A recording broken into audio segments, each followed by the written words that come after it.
할렐루야. 거룩한 주일 하나님께 예배하는 우리 모두에게 하나님의 위로와 평강이 함께 하시기를 또 축복합니다.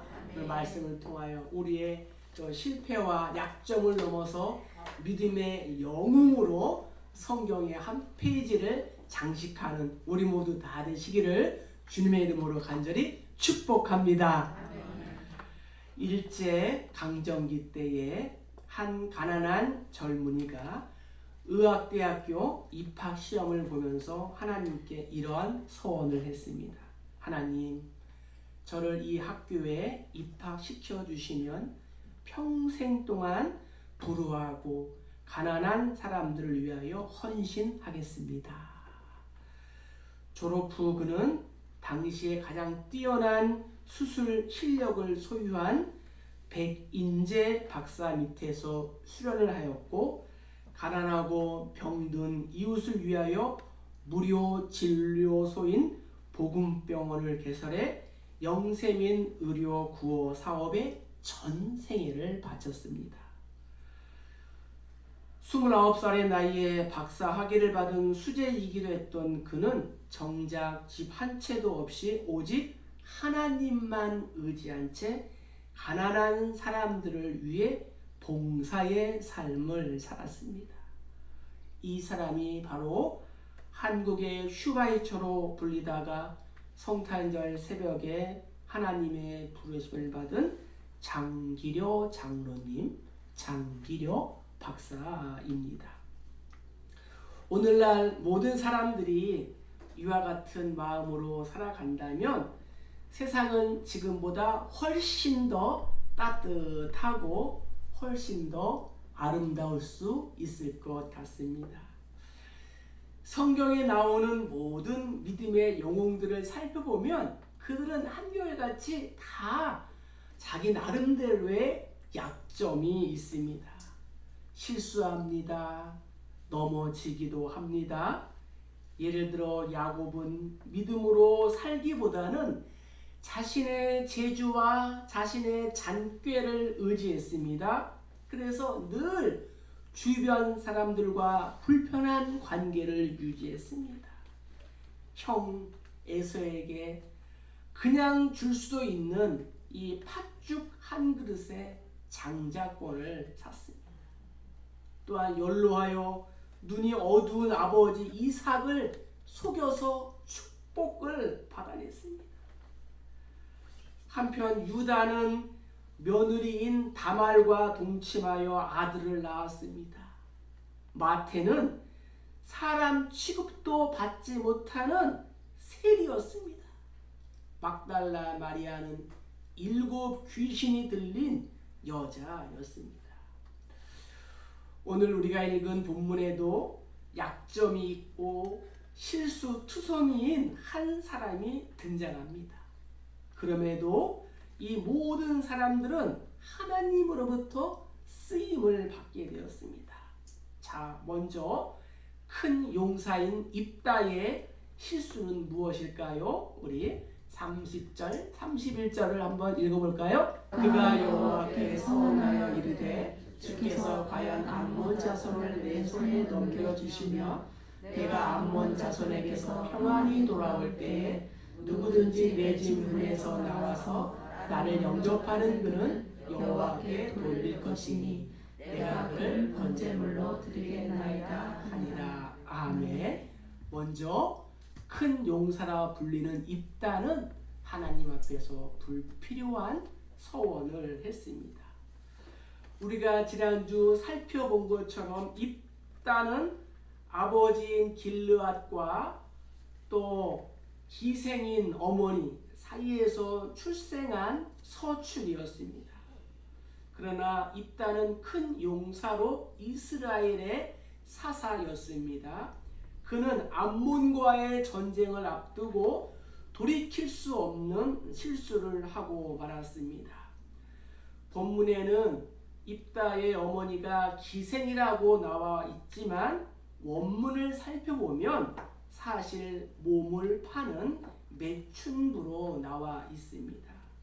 자신은 서자였고 어머니는 몸을 파는 매춘부였으니 얼마나 큰 상처와 허물을 안고 살았을까요?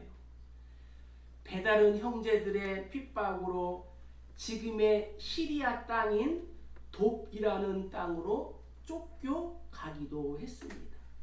그러나 그는 세상에 물들지 않고 어려운 그러한 성장 과정 속에서도 이스라엘의 리더십이 되었습니다. 그리고 암몬과의 전쟁에 출전을 하게 되었습니다. 그리고 출전하는 그날 스스로 하나님께 맹세를 했습니다. 여호와께 서원하여 이르되 주께서 과연 암몬 자손을 내게 넘겨주시면 내가 암몬 자손과의 전쟁에서 이기고 평안히 돌아올 때에 누구든지 내 집 문에서 나와서 나를 영접하는 그는 하나님께 번제물로 드리겠습니다. 사실 이것은 하나님 앞에서 전혀 불필요한 행동이었습니다. 하나님이 시키신 일이 아니라 순전히 자신의 과잉 충성에서 나온 행동이었습니다. 입다는 이 서원 때문에 훗날 가슴을 치는 후회를 하게 됩니다. 그가 전쟁에서 이기고 돌아오는 날 처음으로 그를 맞이한 것은 무남 동료 외동딸이었기 때문입니다. 당시에는 이 사람을 제물로 바치는 이방 종교의 타락한 모습들이 있었습니다. 그러나 사람을 번제물로 바치는 것은 하나님께서 분명히 금지하신 일입니다. 그럼에도 섣불리 하나님 앞에서 선함으로써 가족은 물론 당시 사회에 큰 슬픔과 충격을 주는 일을 행하고 말았습니다. 입다는 이렇게 큰 실수를 행한 사람입니다. 그러나 놀랍게도 성경은 그를 믿음의 영웅의 반열에 올렸습니다. 우리 히브리서 11장 32절을 한번 읽어보겠습니다. 내가 무슨 말을 더 하리요? 기도, 바락, 삼손, 입다, 다윗 및 사무엘과 선지자들의 일을 말하려면 내게 시간이 부족하리로다. 아멘. 놀랍게도 입다는 그 유명한 다윗 왕과 함께 히브리서 11장에 등장을 합니다. 어떻게 이런 일이 가능했을까요? 기생의 아들이라는 큰 약점과 딸을 번제로 드리는 실수를 한 이 입다. 그 입다가 어떻게 믿음의 영웅이 될 수 있었을까요? 그 답은 우리에게 매우 중요합니다. 왜냐하면 우리 역시도 큰 상처와 약점이 있고 또 실수를 하며 살아가는 사람이기 때문입니다. 입다가 그 모든 약점과 실수에도 불구하고 하나님께 쓰임을 받았던 이유는 그에게 남다른 한 가지가 있었기 때문입니다. 큰 용사 입다에게는 무엇이 있었을까요?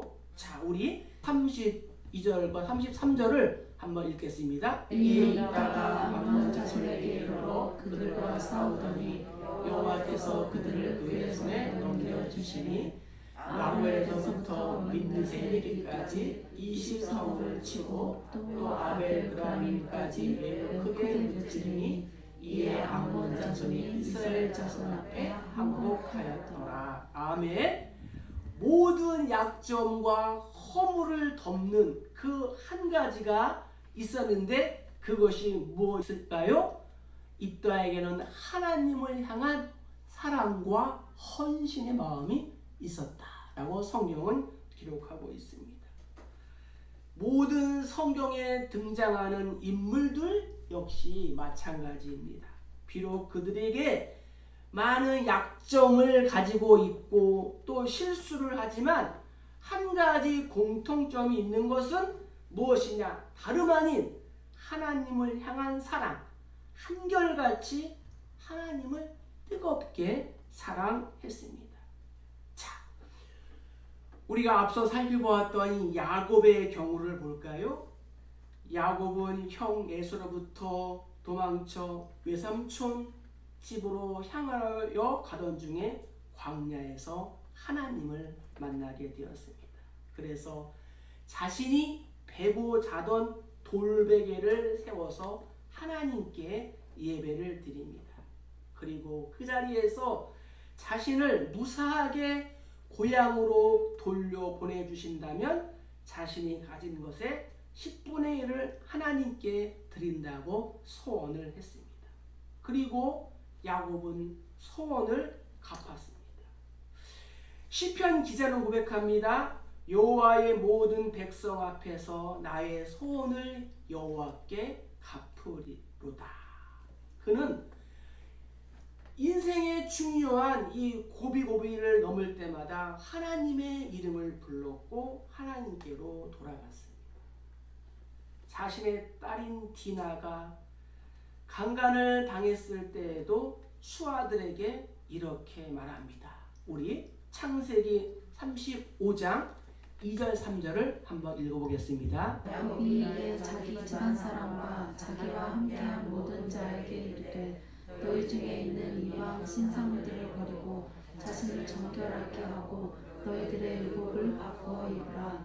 우리가 일어나 베델로 올라가자. 내 환난 날에 내가 응답하시며 내가 다닐 길에서 나와 함께 하신 하나님께 내가 거기서 제단을 쌓으려 하노라. 아멘. 이렇게 야곱의 마음속에는 하나님을 향한 뜨거운 사랑과 헌신이 있었습니다.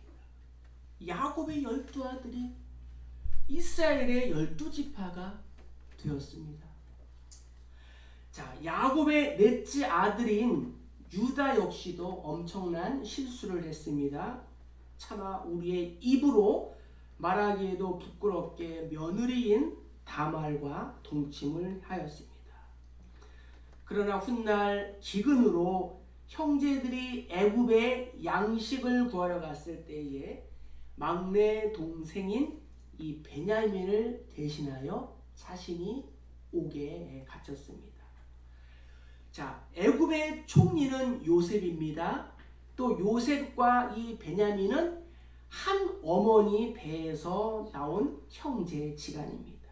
유다는 배다른 형제인 요셉을 팔아넘긴 이후에 계속해서 자신을 책망해 왔습니다.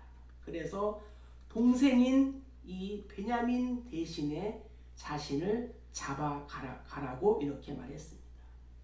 애굽의 총리였던 요셉은 유다 앞에서 통곡을 하며 자신이 요셉임을 알리고 그를 용서해 줍니다. 많은 신학자들은 그런 유다의 모습 속에서 예수님의 그림자를 발견합니다. 베냐민 대신에 자기가 종이 되겠다고 하는 그 모습, 자신이 옥에 갇히겠다는 그 모습이 바로 나의 죄를 대신 지신 예수님의 모습을 예표한다고 말할 수가 있는 것입니다. 유다는 비록 큰 실수를 했지만 자신의 죄를 회개하고 예수님 닮기를 원했습니다. 그래서 하나님은 이 유다를 이스라엘 12지파, 12형제 중에서 영적인 이 장자로 삼으시고 이 유다 지파를 통하여 예수님이 탄생하시게 되었습니다. 막달라 마리아 역시 한때 7 귀신이 들려서 사람들에게 버림과 손가락질을 받는 여인이었습니다. 그러나 그는 예수님을 만나서 뜨겁게 예수님을 사랑합니다. 그녀는 훗날 복음 사역에 자신의 모든 것을 희생하였고 그 결과 부활하신 예수님을 처음으로 만나는 영광을 누리게 되었습니다. 사랑하는 성도 여러분, 입다는 최악의 소원을 하는 실수를 하였습니다. 하나님이 나에게 승리를 주시면 내가 인간 제물을 바치겠다고 약속을 한 것입니다. 외동딸이 아닌 종이나 다른 사람으로 예상을 했던 것이 입다는 분명합니다. 왜 입다가 이러한 소원을 했을까요?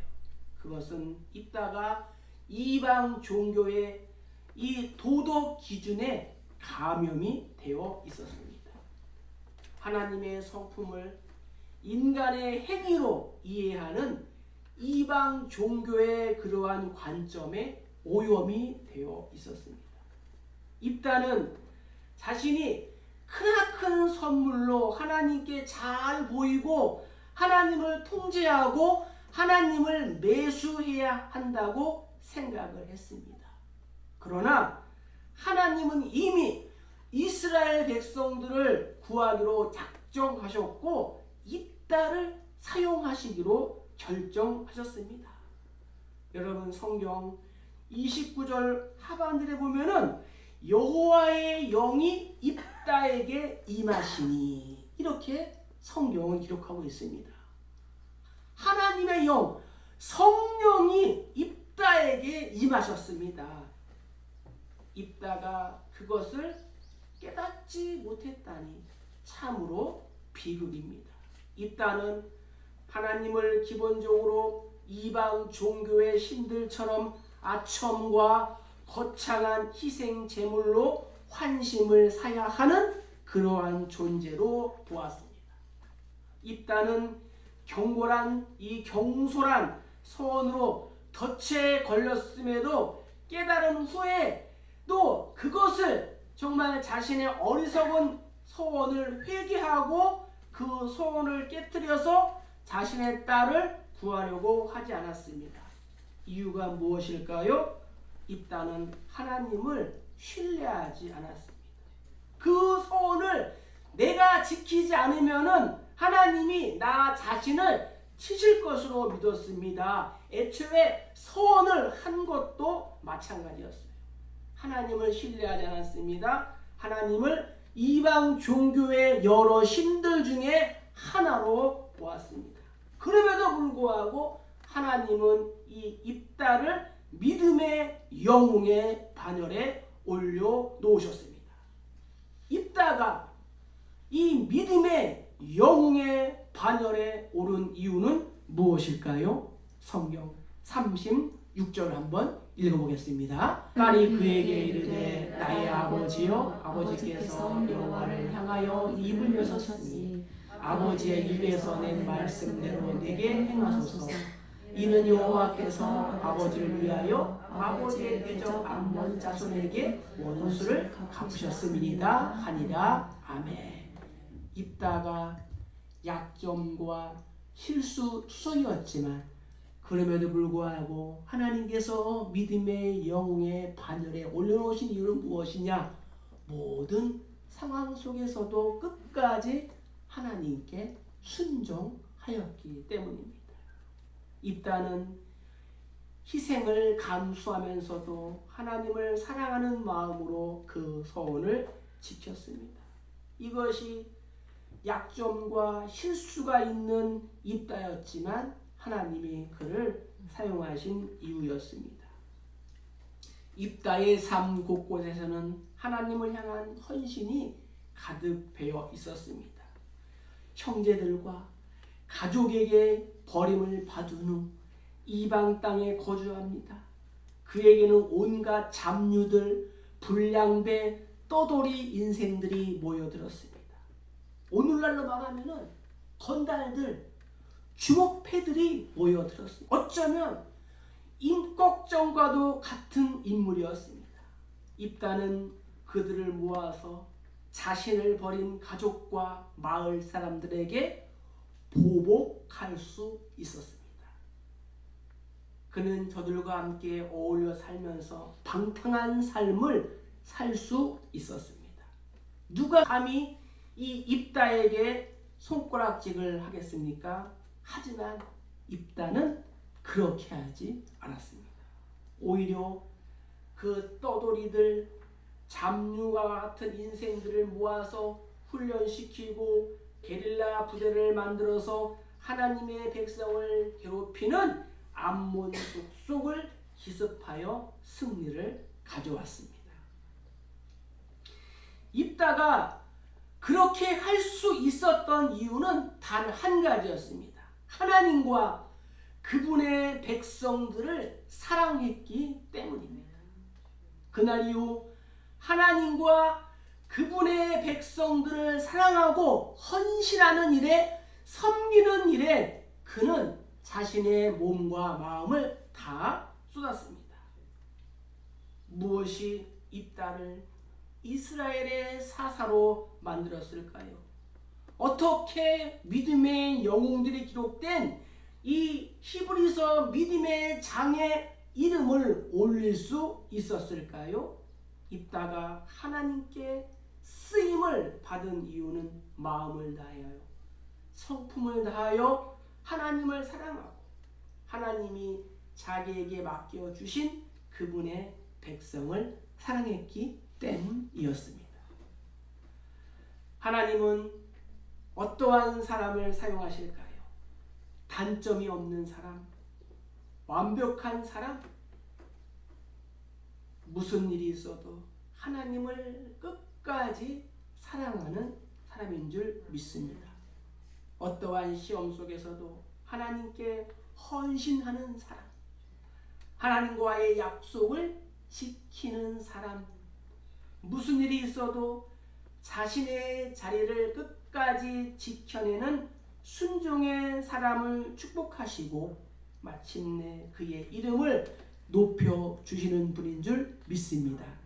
그래서 역대상 기자는 이렇게 고백하고 있습니다. 내가 어디로 가든지 내가 너와 함께 있어 내 모든 대적을 내 앞에서 멸하였은즉 세상에서 존귀한 자들의 이름 같은 이름을 내게 만들어 주리라. 할렐루야. 입다가 바로 그러한 사람이었고 그래서 쓰임을 받게 되었습니다. 하나님을 향한 사랑과 이 헌신, 모든 상황 속에서도 순종하는 그 믿음이 모든 단점과 상처를 덮고도 남았다라고 성경은 기록하고 있습니다. 사랑하는 성도 여러분, 하나님은 어떠한 사람을 사랑하실까요? 오래오래 예수를 믿은 자, 아니면 3대, 4대, 5대를 걸쳐 예수를 믿은 자, 물질과 재능이 충분한 자? 아니요. 입다처럼 하나님을 진정으로 사랑하는 자, 끝까지 내 모든 것을 바쳐서 하나님을 사랑하는 그러한 자를 사용하신다라는 것을 오늘 말씀을 통하여 우리가 배울 수 있는 것입니다. 이들 모두에게 있는 약점은 더 이상 약점이 아니었습니다. 실패가 아니었습니다. 히브리서 11장에 나오는 믿음의 영웅은 지금도 계속 기록되고 있습니다. 36절 상반절에 입다의 딸이 아버지께 말합니다. 나의 아버지요, 아버지께서 여호와를 향하여 입을 여셨으니 아버지의 입에서 낸 말씀대로 내게 행하소서. 입다의 딸 역시 자발적인 순종의 모습을 발견할 수가 있습니다. 나의 아버지요 라는 단어는 친근함, 존경심의 표현입니다. 자신은 어떻게 되어도 좋으니 아버지가 서운한 대로 행하라는 것입니다. 평생을 불량배로 살아가야 하는 아버지를 드디어 영웅이 되게 하신 하나님께 기꺼이 자신을 드리겠다는 것입니다. 오늘 우리는 하루를 시작하면서 어떻게 우리의 자세와 마음과 결단을 하나님 앞에서 해야 할까요? 열심히 충성했음에도 불구하고 이해할 수 없는 부당한 상황을 부딪혔을 때 우리는 원망보다는 나에게서 문제의 근원을 찾는 영적인 분별력을 발휘할 수 있어야 합니다. 그리고 모든 것을 공의로 판단하시는 하나님께 맡기는 것입니다. 입다처럼, 그리고 입다의 딸처럼 이해할 수 없는 상황 속에서도 나에게 말씀하신 분이 나의 주인이신 하나님이시기 때문에 순종하고 복종하고 헌신해야 되는 것입니다. 하나님은 구부러진 연필로도 똑바로 쓰실 수 있는 분입니다. 하나님의 왕지우개는 엄청나게 큽니다. 나를 용서하시고 나를 사용하시고 마침내 나에게 최선을 다하는 분이신 줄 믿습니다. 오늘 말씀을 우리의 삶 가운데 이렇게 한번 정리하며 적용해 보겠습니다. 오늘 말씀을 통하여 우리의 실패와 나의 약점을 넘어서기를 축복합니다. 그렇게 하기 위해서는 어떻게 해요? 하나님을 의지하고 하나님을 의뢰하고 끝까지 신뢰하는 것입니다. 두 번째는 하나님을 향한 나의 사랑과 헌신을 표현하는 거예요. 입술로 표현하고 행동으로 표현하고 또한 나에게 주신 이 예배의 자리를 끝까지 지키는 것입니다. 마지막으로는 모든 상황 속에서도 끝까지 하나님께 충성하고 헌신하는 것입니다. 누구의 마음으로? 예수님의 마음. 예수님이라면 어떻게 하셨을까?